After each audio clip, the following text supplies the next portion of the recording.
Is this? This is time-lapse video of the Manhattan Bridge. You can see it actually moving, undulating up and down. It's something that many people driving or riding the subway over the bridge certainly wouldn't expect. And it came as a surprise even to the guy who made the video.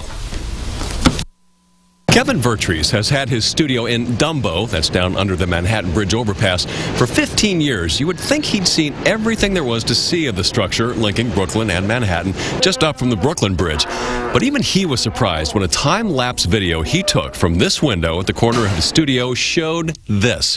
The huge century-old Manhattan Bridge clearly moving by what appears to be a foot or two in some sections. To make this, Vertrees used a device on his camera that would snap digital pictures at regular intervals. The intervals that I took were 20 seconds. I set it to 20 seconds, and this basically let it sit there and do its thing for 2 hours. It was almost the first shot that when I slowed it down and kind of really got to see the motion of it, I knew that What do you think? I had this aha moment where it's like, this is very, very cool. Well, very cool to him, very scary to someone who doesn't understand the physics of suspension bridges.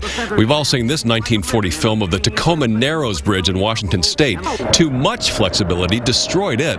But this much movement is built into the design of the Manhattan Bridge, even though it is amazingly not detectable at all to the naked eye.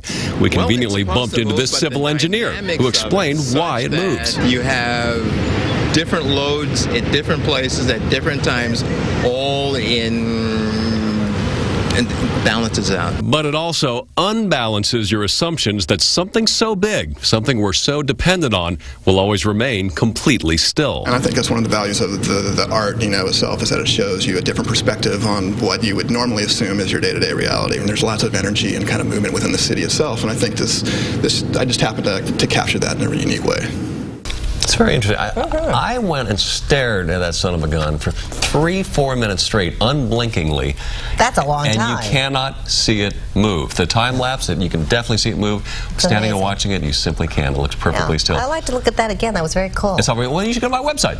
I will. That's right, WPIX.com. But don't go right now, folks. We're going to get this up in the story tomorrow, and you can check out the whole thing for yourself. Well, I bet you anything that bridge was swaying a lot more than usual today because it was wild out there. The weather was something else. Are the storms coming back tomorrow? That's what we want to know. G? The man did not